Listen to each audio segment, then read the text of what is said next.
I'm sorry. Is he gone?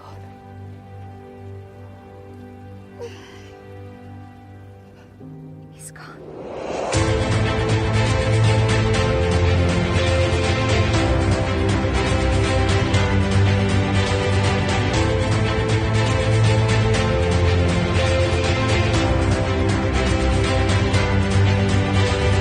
Hello and welcome back to A Stark Contrast, where we discuss the differences and similarities between Marvel Comics and their MCU counterparts. And we're your hosts, Geoffrey and Dai. Hello, and welcome back, everybody. Welcome back. Yes. Yeah, fully equipped with a partial head cold. It's always something. It's always something. It's always something. It's never a normal. No, it's never a normal recording. So apologies first and foremost. But we have ourselves an otherwise pretty typical episode here for you this week. So as we're recording this, Ironheart, the series premiere, has officially dropped with 3 episodes out the gate. And so that is half the season, friends. So if you haven't yet, be sure to stream it. Show up for Riri Williams. Yes. I do think it is interesting that they're like honing so much on Ryan Coogler. And they never talk about the directors as much as the executive producer, Ryan Coogler. Well, I mean, that's the face. I know, he's the face. But the premiere stuff looked cool. He showed up. He was there. I didn't look too closely. I didn't scroll through everything yet. I'm still salty that we don't get to go. But we will, though.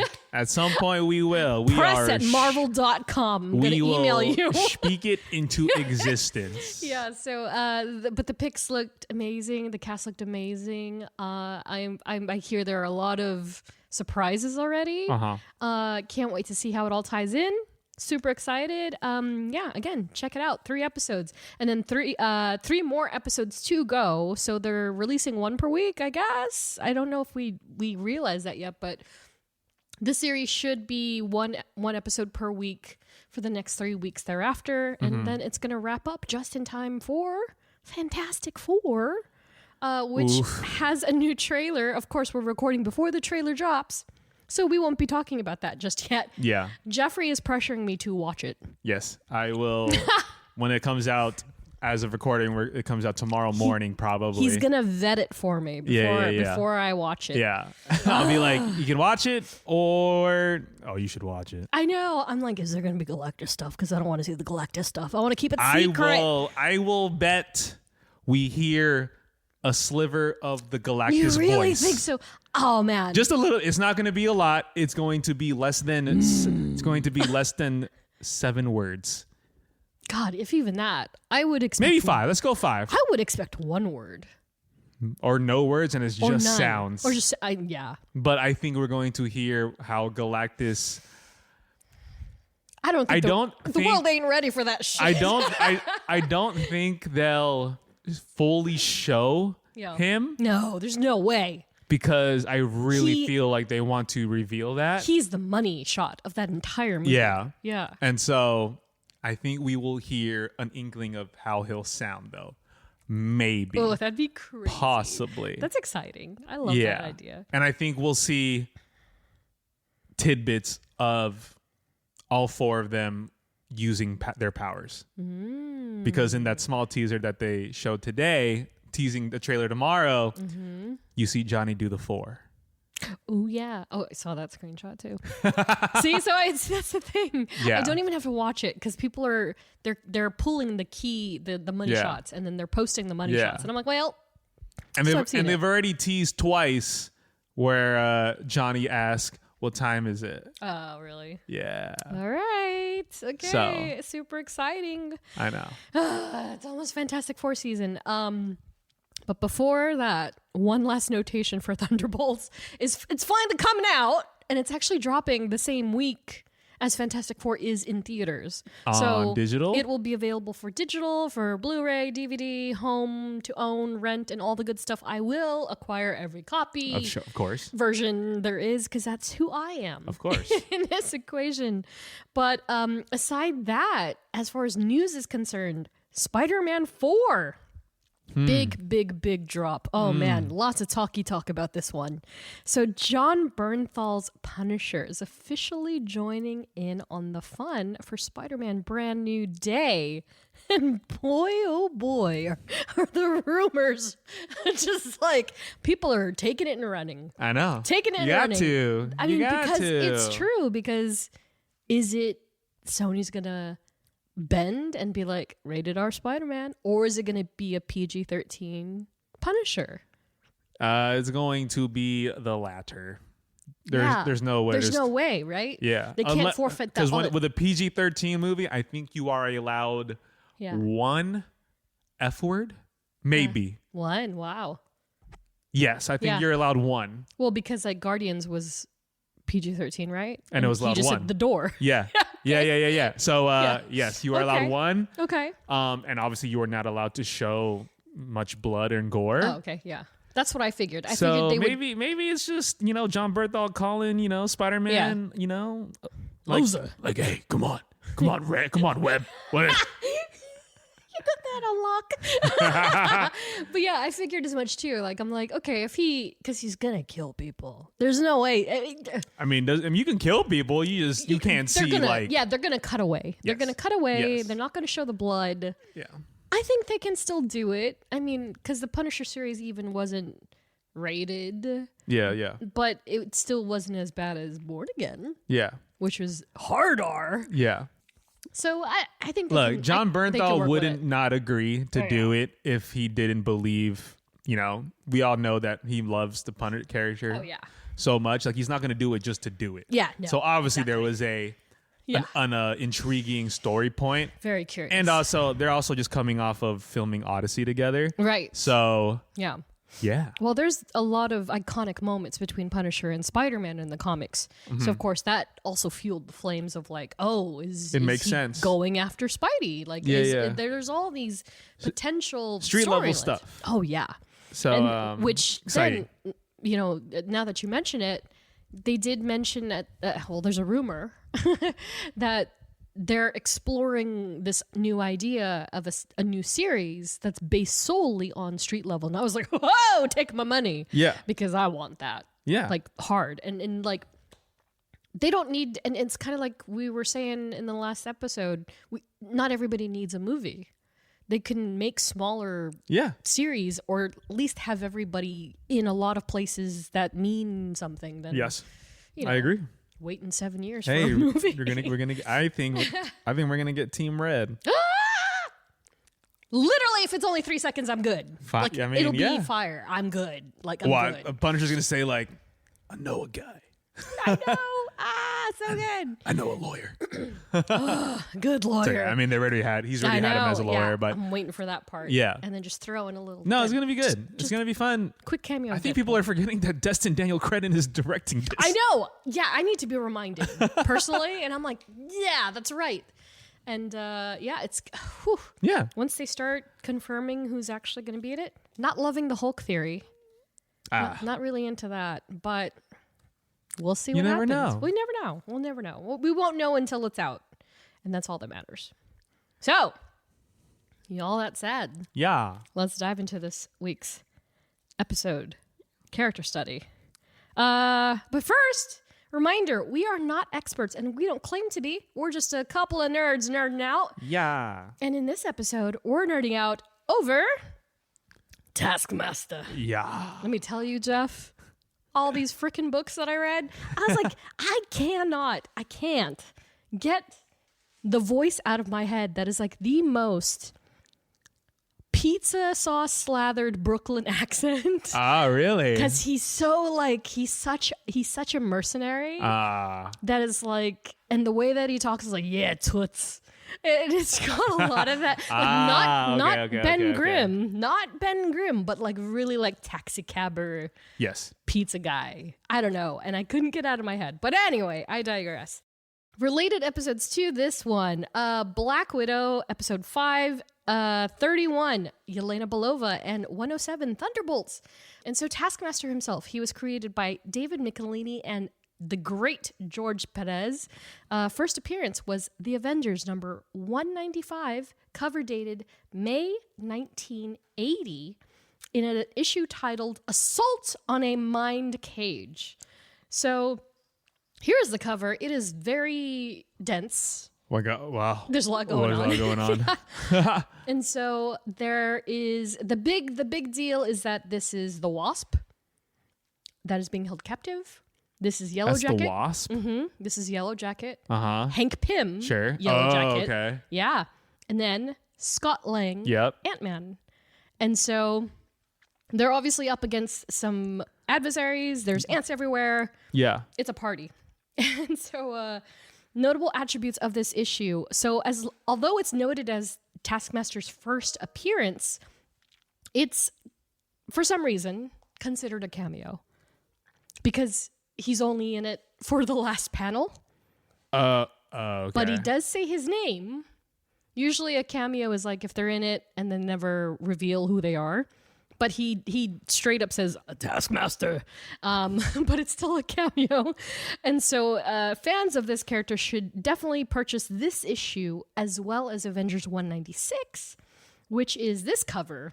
It's a green cover that features Taskmaster very prominently. And so when we went to the Thunderbolts fan event and there was a guy carrying around a graded comic. It was that one. It was 196 with Taskmaster's first real appearance. Mm-hmm. And it was funny because he was saying like, first appearance, it's his first appearance. And now I'm like, I mean, technically not.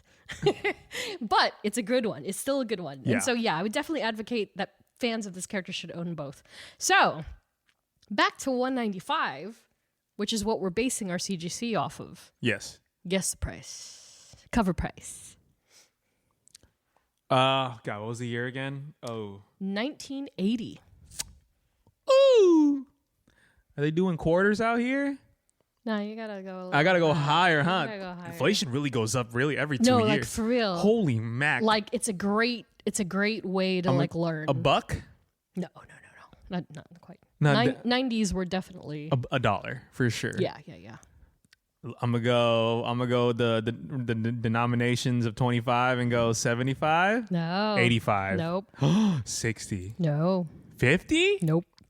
This is a weird era. There's literally a year or two in comics that have this denomination.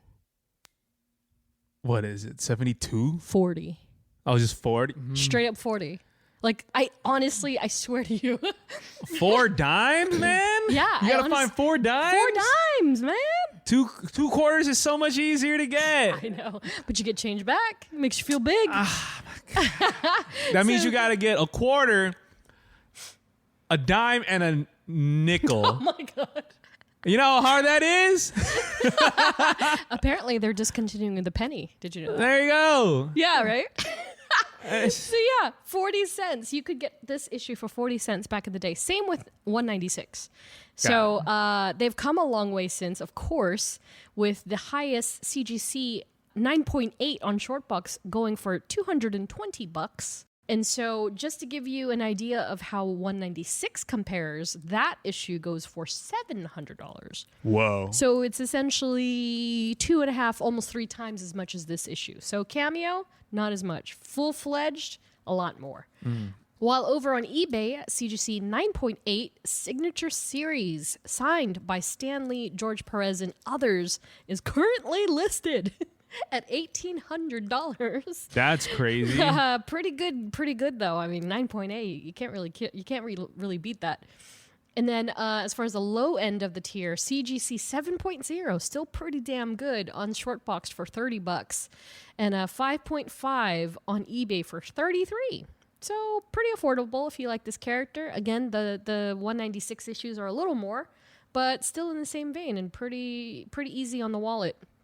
Fair market value is about $20, but you can get a really good copy for about $80 naturally.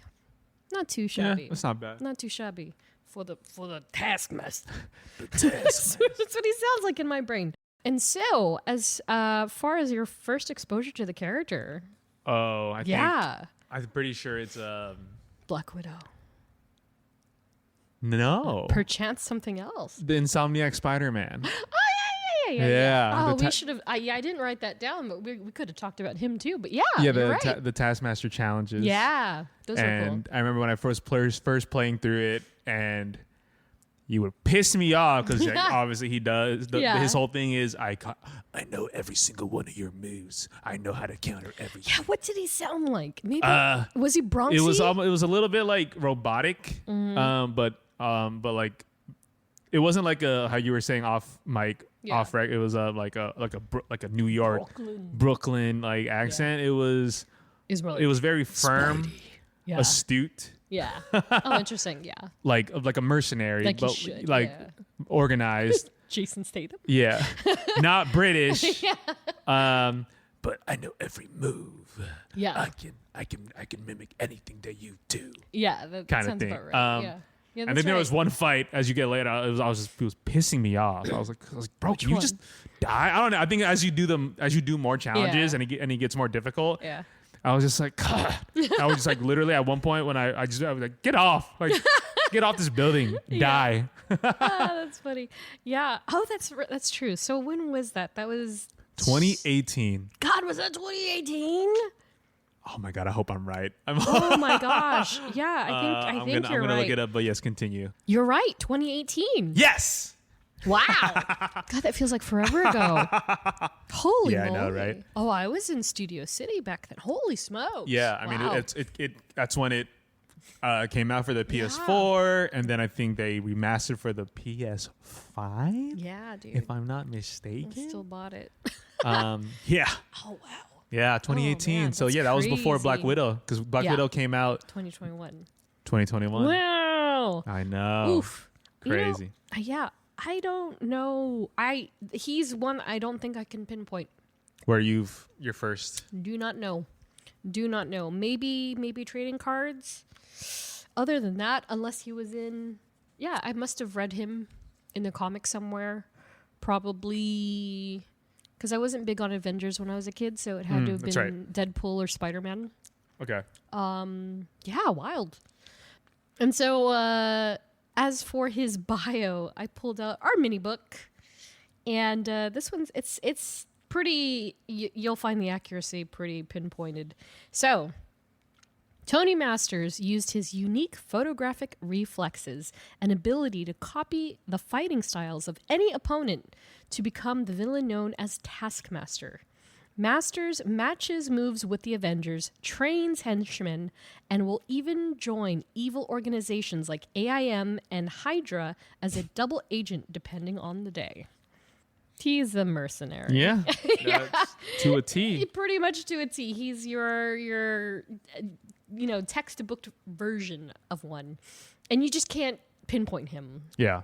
And it's very much like his powers, I guess, in that way. So we'll just go through this as far as Tony Masters is concerned. Mm-hmm. So this is a big one because, we don't often find many of the characters that we cover to have this very interesting gender swap, but also the backstory changes dramatically in a lot of in these particular instances. And so the same thing is true with Tony Masters in that he's a very different character in the comic books, obviously, compared to what they've presented in the MCU. And so in Avengers 195, the issue at large is nothing to do with him until the last page. And so it's basically following the Avengers, who at this time in 1980 included Jocasta, Beast, Yellow Jacket, Captain America, Ms. Marvel, aka Carol Danvers, Iron Man, Vision, Wonder Man, and Ant-Man. Wow. So all these kids were on the same team. That's crazy. Yeah, and so the overarching story is that Wasp, aka Janet Van Dyne, has gone missing after a mysterious man named Selb shows up claiming someone is attempting to kill him. And then Ant-Man and Yellow Jacket, who are Scott and Hank respectively, team up to find Janet. And so the story revolves around this place called the Solomon Institute for Criminally Insane. And so it's essentially a front, which ends up being a training academy for supervillains. And then it turns out that Selb was a clone of his older self, who was essentially organ farming because he was dying. So he's like, I'm dying. I need a young body. I made a clone. I'm going to steal his organs so I can live longer. And this is all happening under the roof of the Solomon Institute that's guising as a front for a supervillain academy. Yeah. So there's a lot going on. And so the cover being as involved as it is, it matches the interior completely. And so the young Selb went to the Avengers for protection because he didn't know who he was, what was happening. And so working together, Wasp, Yellowjacket, and Ant-Man then managed to make way to the older Selb. And then everything comes to a head. And they finally meet the man who is orchestrating the entire thing. And that is, of course, none other than Taskmaster. And he looks cool as hell. He looks cool as hell, though, right? Like, he's given some Skeletor vibes. Yes, pretty much. He's always been Skeletor to me. Yeah, okay. Just like a white Skeletor, because Skeletor is purple, right? Yes. And so, just the way that he... Just the way that he talks in the comics, like honestly, compared to Spider-Man 2018, this page, when he first shows up, his quote-unquote cameo, he's like, my moniker's the Taskmaster, Shuggy, and I run this little operation along with a dozen or so others. My shtick is teaching the teachers, and I just decided you and your sleepyhead partners here would make perfect visual aids for my next class. It's one of my favorites, Dumpling. I call it Dismemberment 101. And I'm just like, what do you... Like, if I was not supposed to read it that way, yeah, how in the world does this character sound if he's using words like dumpling? Dumpling. Right? Yeah. So he's very Bronxy. I don't know. I mean, it's just in my head. But anyway, so... The story continues in issue 196 called The Terrible Toll of the Taskmaster.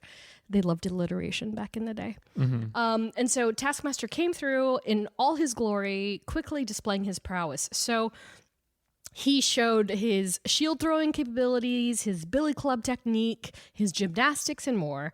And he also offered his pupils $10,000 to whoever could take his head, quote unquote. Oh my gosh. And it's clear that he could probably take on the Avengers because he's obviously displaying these powers that are similar to other heroes that we're familiar with. And so, as all great villains do, he takes a moment in this issue to explain his origin story to everybody who's listening. Of course. And, oh yeah, here we go. This is why I hear Bronx.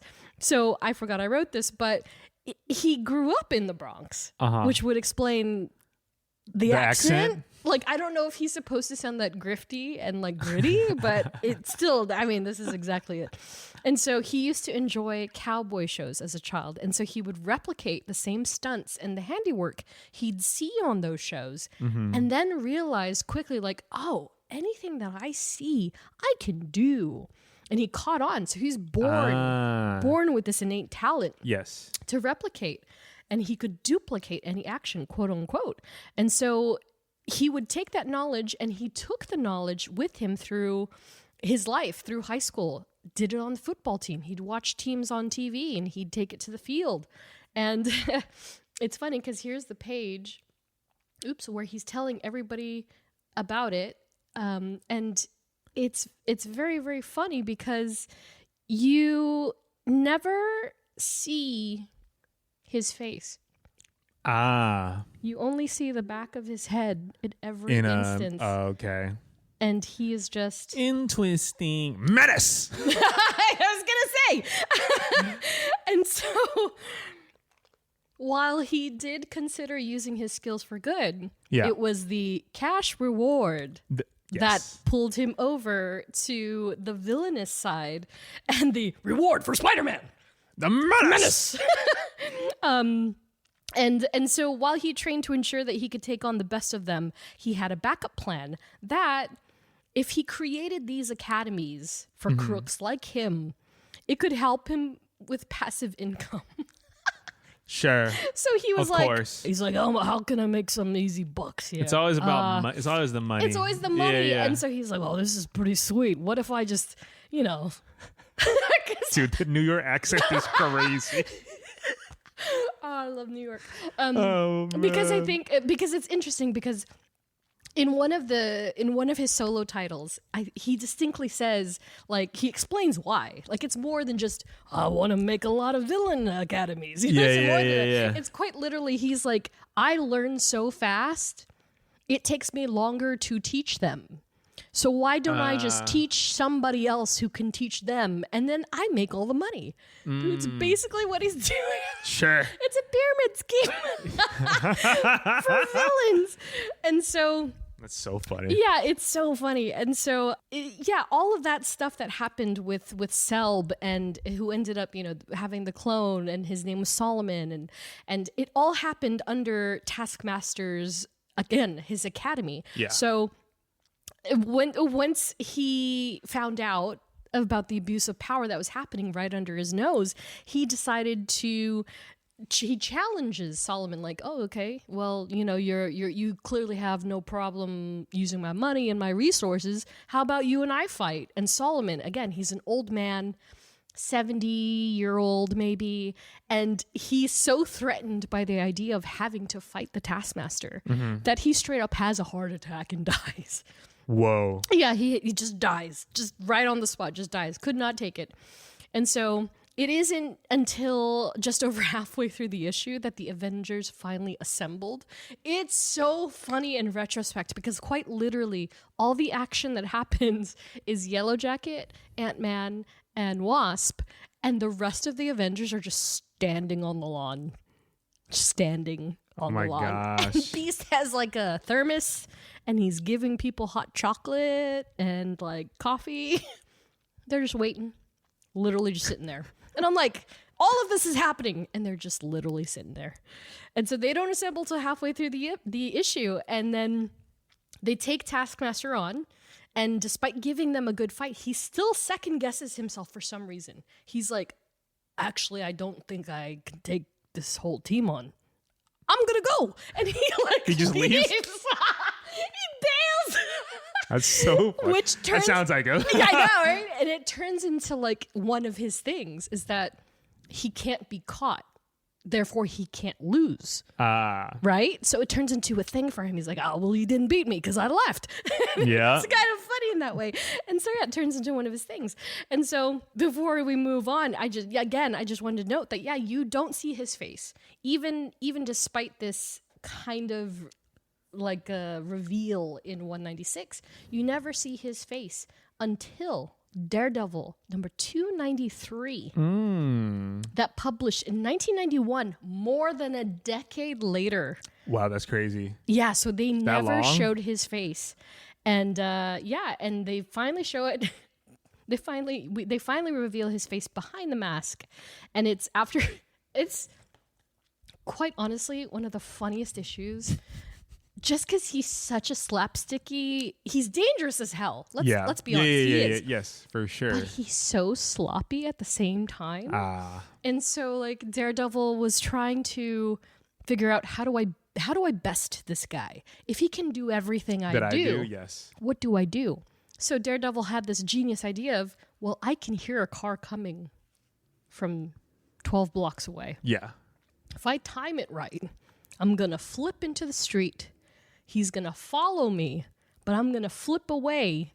And then he does it. And Taskmaster's like, oh, that's the spirit. Let's go, Red. Let's go. And he does it. He pounces. The Taskmaster pounces and he gets hit by a taxi. And funny. Then he's like, oh, I got the job done, right? And so Daredevil won the day, right? That's so and funny. So it actually injured Taskmaster so badly, he had to go to the hospital. Eesh. To which Daredevil then goes, Matt goes, and they finally reveal his face. And it's nothing more than he's just a plain old man. New York man. Just a New York dude. And he's got scar tissue and he's like broken nose, like just a guy who's just torn up. And so 10 years after his debut. And so that's Tony Masters as far as the basis of him is. And so on the MCU side, oh my goodness, we have Antonia Dreykov, aka Taskmaster.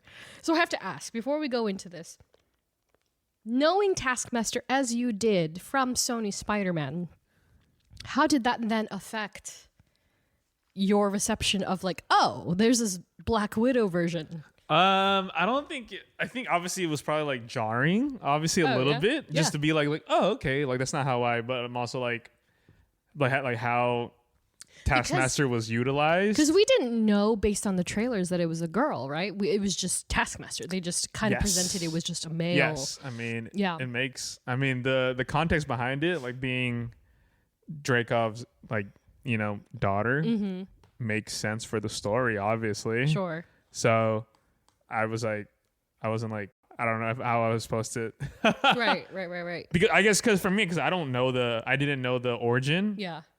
So for me, I was like, oh, that makes sense. Like he wanted to save his daughter, so did everything that he could and turned her into a killing machine, because that's what horrible fathers in the MCU do. Exactly, right. Is turn their daughters into killing machines. Or they manipulate them. For in some example, way. Thanos. Yeah. Oh God, double doozy with that one. So Yeah. And so, of course, portrayed by Olga Kurylenko in the MCU and Ryan Kiera Armstrong as a child, first seen in 2021's Black Widow, directed by Kate Shortland, where Andy Lister portrayed Taskmaster in suit.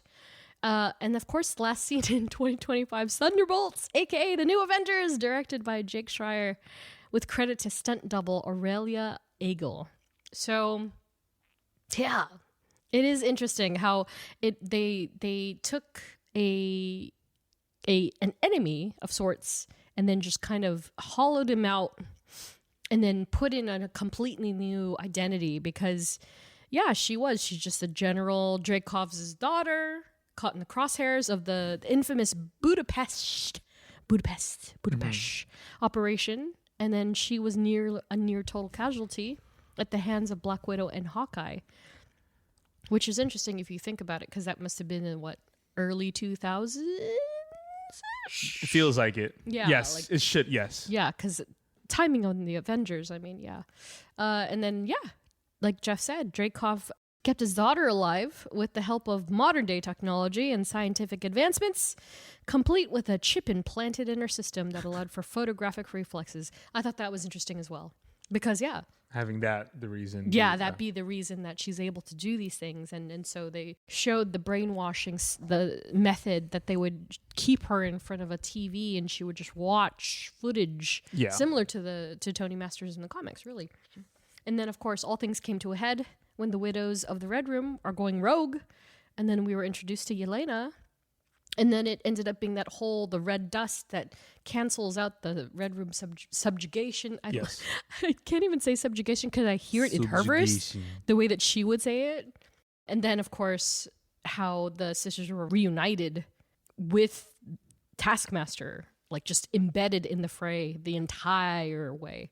And then, the downfall of the Red Room, which in itself was like shocking, because we kept hearing about the Red Room. And then, where is the Red Room? And then it ends up being this thing in the sky that's been stealth for years and years and years. And then, once the downfall of the Red Room occurred, they were able to free Antonia of her own subjugation. And so, presumably, after the stinger with Yelena and Val, what do you think? Do you think Val then approached or acquired Antonia? 100%. Right. 100%. I know. I didn't think of that until I was writing my notes. Val's a sly bee, man. She's such a snake. Yeah, so she probably... I put acquired because I feel like she didn't talk to her about it. She was just like, she I'm probably, gonna take I mean, this one. you can just read in between the lines. It was like Taskmaster. She probably was like, what do I do now? I don't have any purpose. All I've known how to do is kill. And what does Val need? Killers, you know? Yeah, exactly. She's like, oh, I can get you a new suit, and you can get revenge. You can get revenge. You can make money. You can, And then, of course, after being enlisted in the Thunderbolts operation, Val set her up for death by Ghost. Yeah. Spoiler. And she died. She died in the first 10 minutes of the movie. So that's a shame. It was loud. I was like, oh, Yeah. and pow. And you're like, oh, my God. Yeah. Damn. Ghost Yeah. really was like, there you go. And she was so proud. Yeah. She was so proud, which is like nuts. But yeah, that's all that we have of Taskmaster in the MCU. She is certainly one of those characters that we only got a flicker of in comparison to other villains. But I liked her. I liked her, and I liked what they did with the story. I know that a lot of people don't agree with it because they want Tony Masters, which, Yes. sure, of course, that's fair. But with what they had to do and work with, I think they did a great job. It is kind of unfortunate to see her cut short, but we're going to talk about that a little more later in the episode. As for aesthetic, yeah, Jeff, you can see they MCU-fied Of course. the suit, as some would say. I mean, and so, yeah, imagine Taskmaster had the cape. oh man, I know. And I think he says it in one of the comics too. He's like, I know it's a distraction, but I can't help it. It looks so good. So he's like aware that it's too much. But yeah, I liked the outfits. Yeah, The shield is pretty much the shield is 1-to-1. Yeah, for sure. Because even if you look at the belt buckle in the Yeah. comics, it's the same insignia. But yeah, they traded the fabric look for a tactile look. Yeah, I do like the Thunderbolts mask version of Taskmaster. Oh, it's so good. Yeah. Like there's a few pictures like that on my poster, and like all the promotional pictures Yeah. where the hood is a little bit more over. Yeah. Oh, it looks so good. So good. It's so great. Yeah. I like it. It's great. Yeah, horribly and sadly underused, but yeah, I don't know. I would like to see more of it one day. And so shout out to Black Widow costume designers Jani Tamaim and Lisa Lovas, as well as Thunderbolts costume designer Sanya Milkovic-Hayes. So for powers and paraphernalia,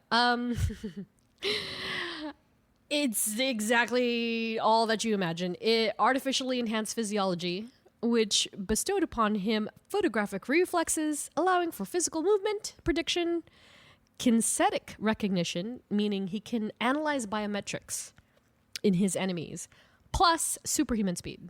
He's also a master martial artist, master pedagogy, who is basically someone who's good at teaching. So that's why the academy thing. Sure. Yeah. And then master tactician, weapons master, master marksman, and assassin, linguist, and master spy. So he's good at all the mercenary stuff. Whereas on the MCU side, quite simple. Photographic reflexes, enhanced suit capabilities with enhanced strength and durability. And it goes without saying, all the skills that we see in the movie fall under those overarching branches. Does everyone have super speed, man? Like, what the... Yeah, right? Like every single remotely super person Yeah. has speed in there for some reason. Like they're just fast. They're fast. They gotta go fast. Crazy. Yeah. And so, yeah, her powers are quite literally damn near limitless in the films. But it is worth saying, in the comics, Taskmaster's mask was crucial for concealing his identity. With both instances of Taskmaster, they're often seen with their shield and sword. And for the curious, the material used is titanium alloy. Same as Winter Soldier's original arm. Yeah. So it'll get the job done. It ain't the best, but it'll get the job done. So, pop quiz. Geoffrey. Oh, God. Here we go, man. I feel like you could get this. So, Lay it on me. in Black Widow, Yes. Taskmaster shows off an array of notable fighting styles and moves. No. Can you name No. which characters these belong to? Hint, there are 5. Oh, God.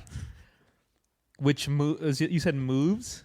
Like moves. Like there are 5 distinct moves that Taskmaster performs in Black Widow, Yes. and they're iconic to existing characters.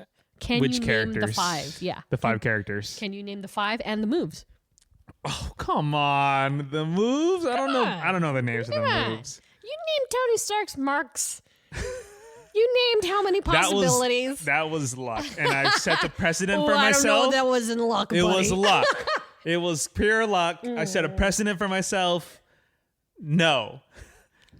I don't know if He does 5 moves. Dude, it's been a while since I've seen Black Widow too. That movie lives rent free in my head. Can't lie. He does. Oh, there was one. It was in the trailer. She does. It's like a jump and like a barrel roll type stuff. Okay. Oh my god. Is there a Black Widow? I'm sorry, Black Panther. Oh yes. Black Panther And Black Widow. Black Widow. I'll give you that. Yeah. Oh, that's what I was thinking. The barrel roll. Yes. Black Widow. Black Widow. Yeah. Some Cap. Mm-hmm. That's 3. That's 3. Oh my gosh. 2 more. I'll take 60%. No, you can do this. What is I feel like it's heroes Think about weapons. that. Oh no. Is there an Iron Man move in there? No. No, that's why. That's too. He's too. Yeah. Too tech savvy. A weapons hero. Mm-hmm.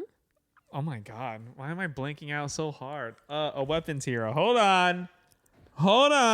Think back on your photographic memory of Taskmaster in that film.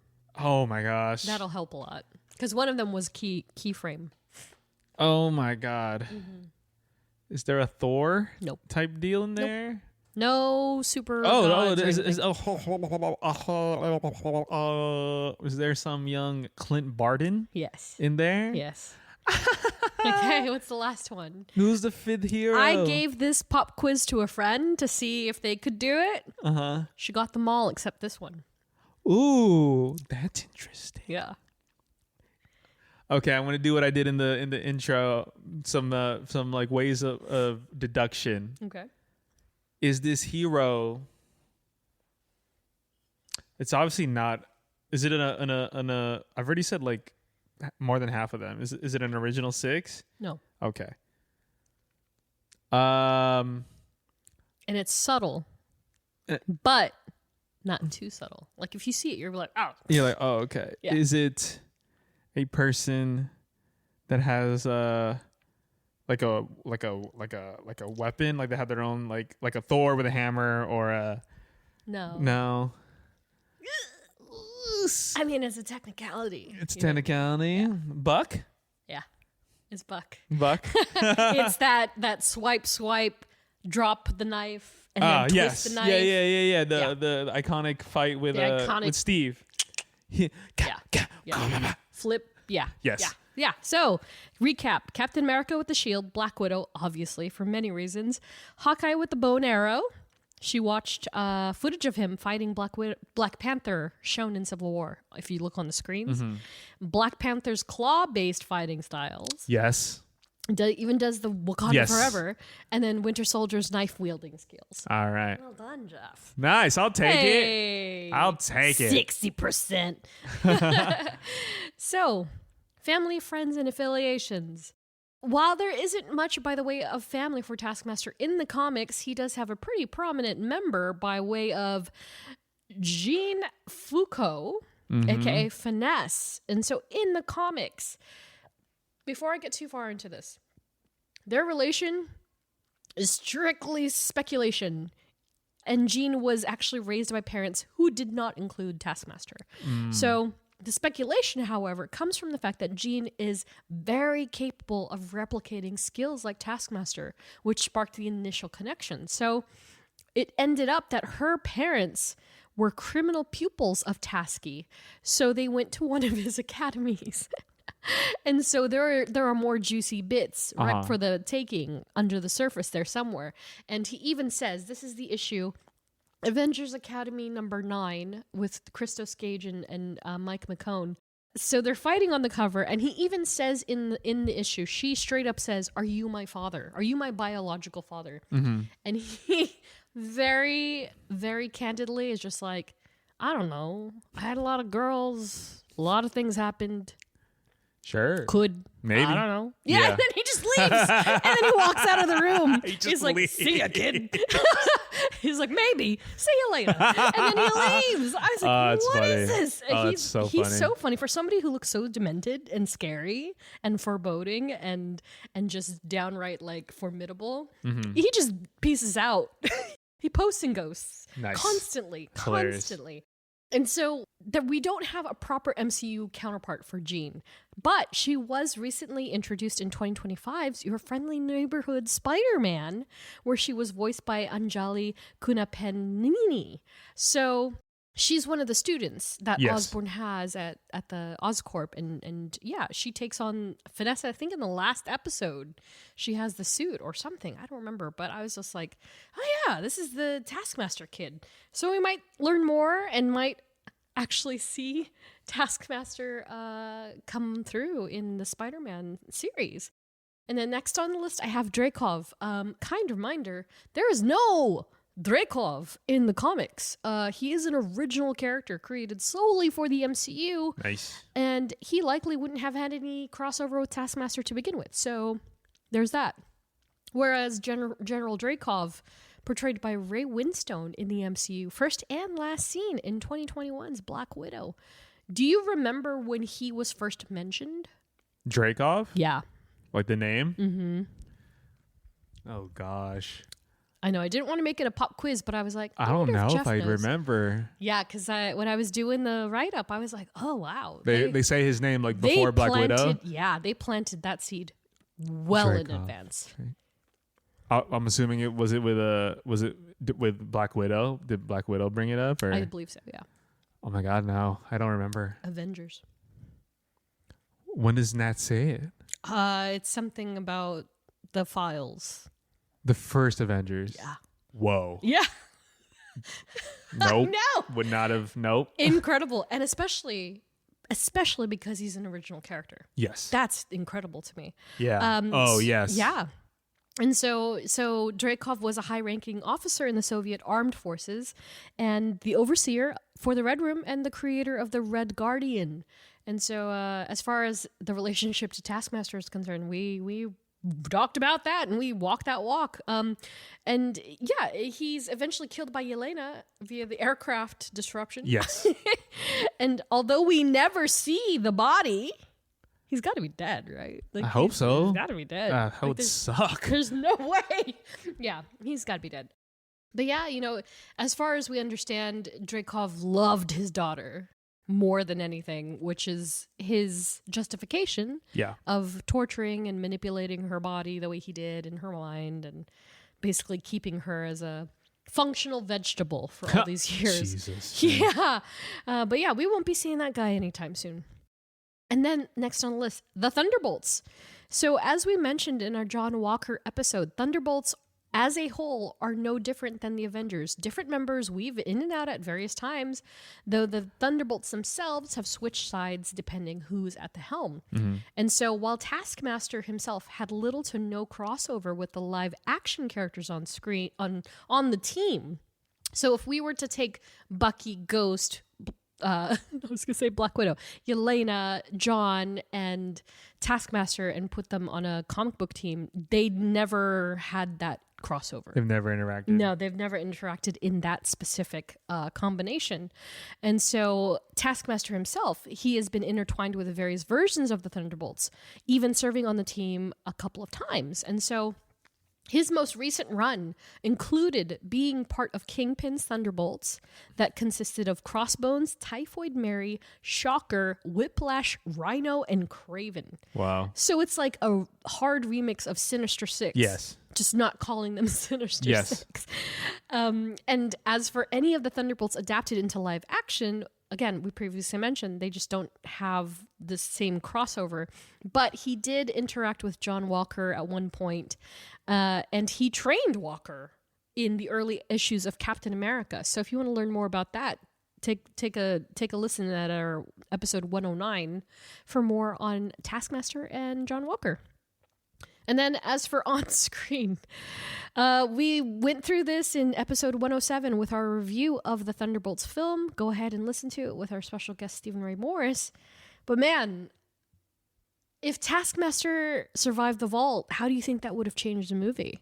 I don't know if it would. Especially considering what they had revealed. Yeah. Again, that Taskmaster was supposed to live out through the rest of the film, if not the entire thing, essentially trying to kill John Walker, which isn't unlike in the comics. Because every time in the comics, every time Taskmaster learns something, he loses part of his memory. So in the MCU, they would have adapted it that perhaps she's picking up new skills and she keeps forgetting stuff. So that would explain why she kept forgetting who John Walker was. Got it. That makes sense. Yeah. I don't know. You don't think it would have changed the trajectory of the film?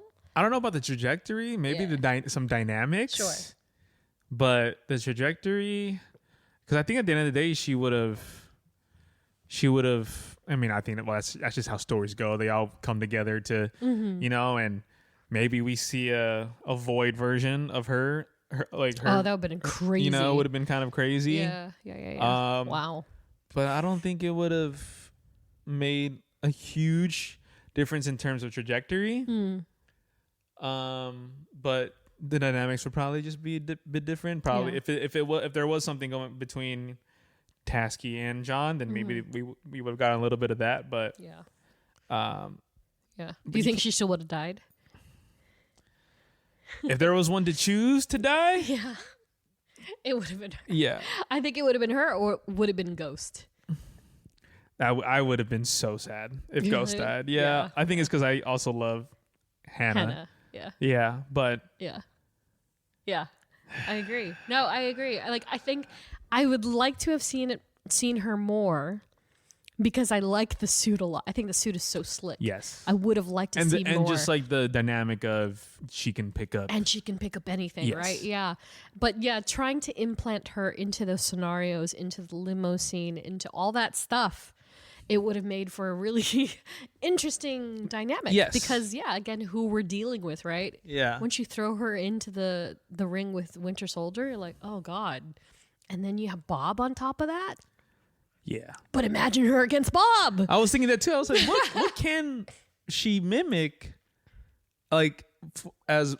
from Bob? I know there's some things, but it's also she wouldn't be able to replicate the strength though, right? The strength or the kind of powers that but that. So I'm just like, that's why I was like, I don't know if it would have made a difference. Right. No. But would have been cool to watch. It would have been cool. Sure. Yeah. Yes. Yeah.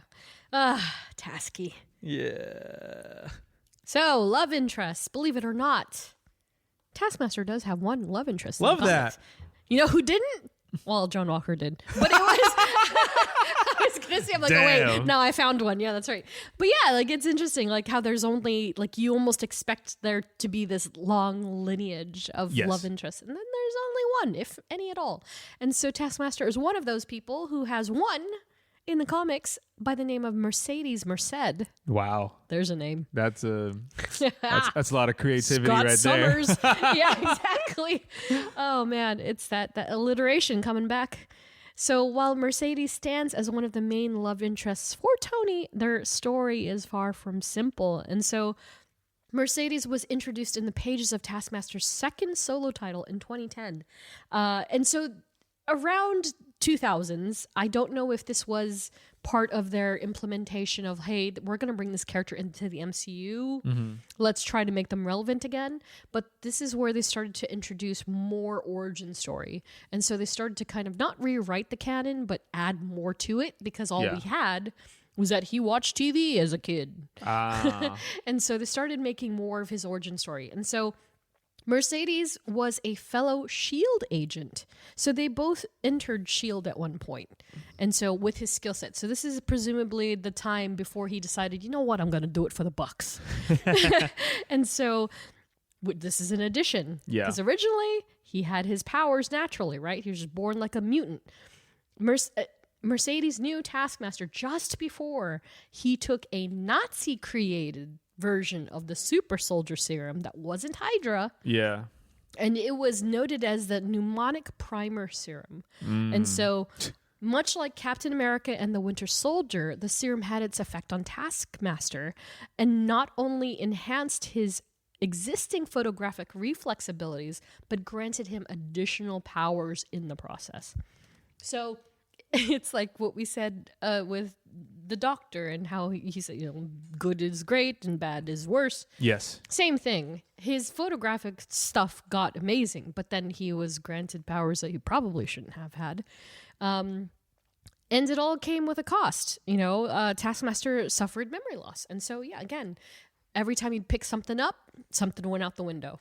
So the more he learns, the more he forgets. Like about certain things about his life? His life, yeah. People. Oh, people, yeah. So he retains skill sets. He can remember, I watched a samurai in Japan in 1920. Yeah.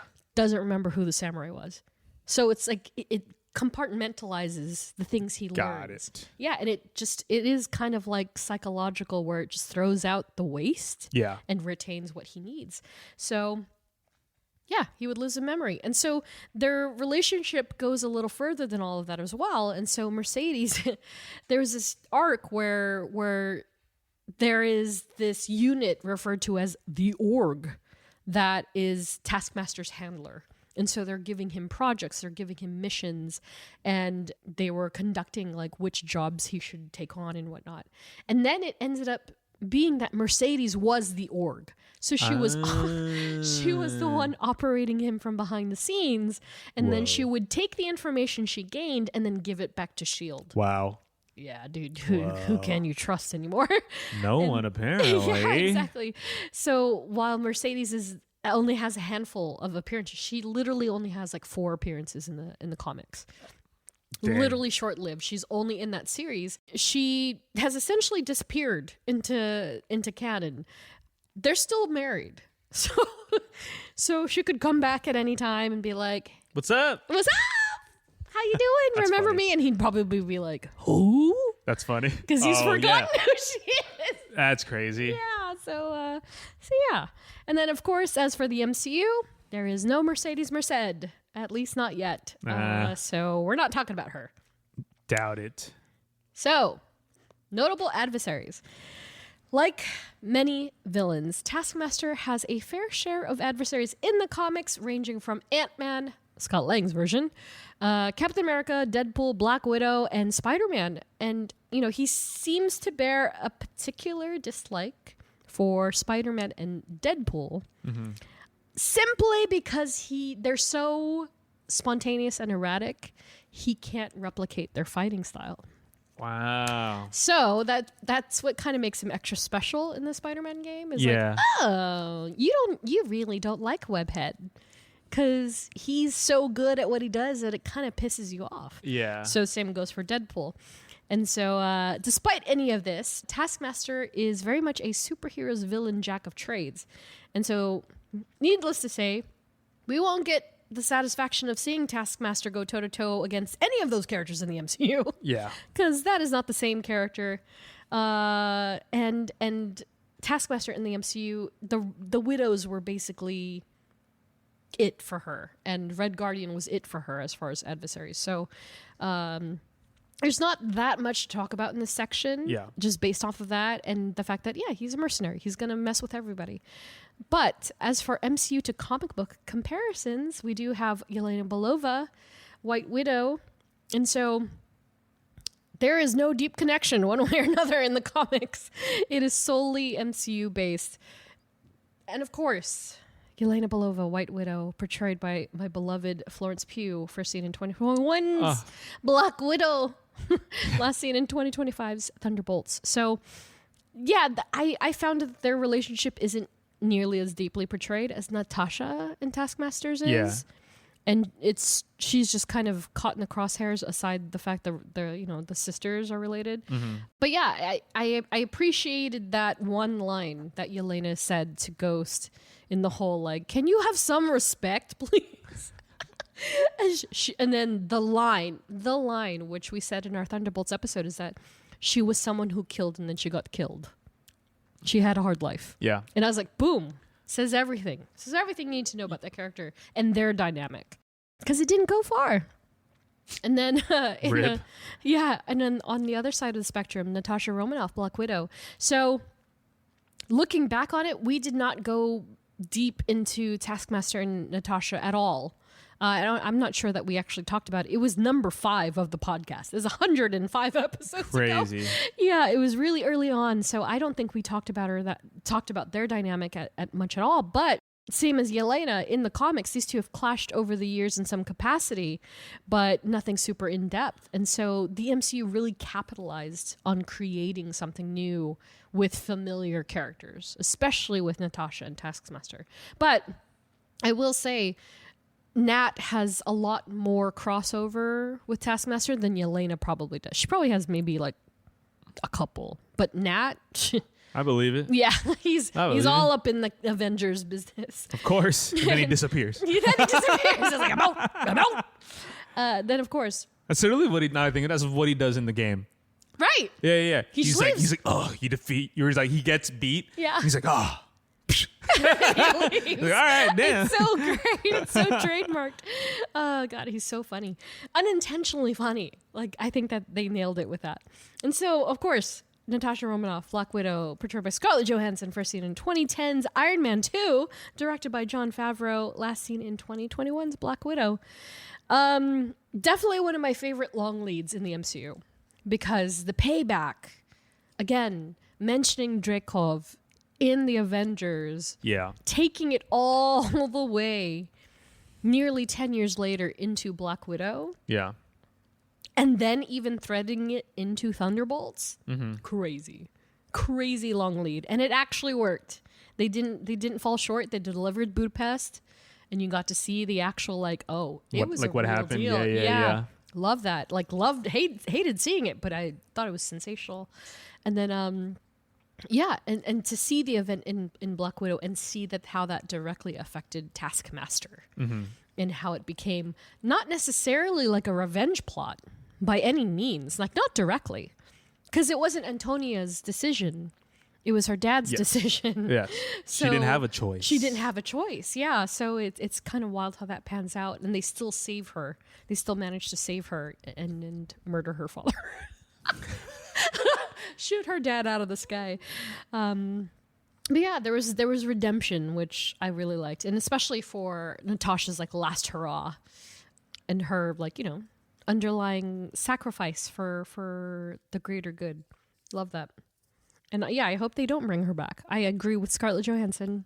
She had a great send off. She should stay there as much as I would love to see her. It's like, no, it's good. No, you just gotta let it be. Nope, keep them dead. Yeah. So for Almost Was, oh my God, Jeff, this was like the craziest tea that I never expected to find.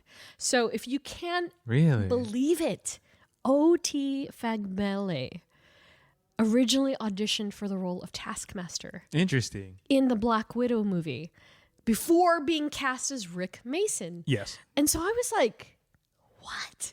And I'm wondering, is that why the suit looks masculine? Because originally it was supposed to be a man, OT, and it was supposed to be a man.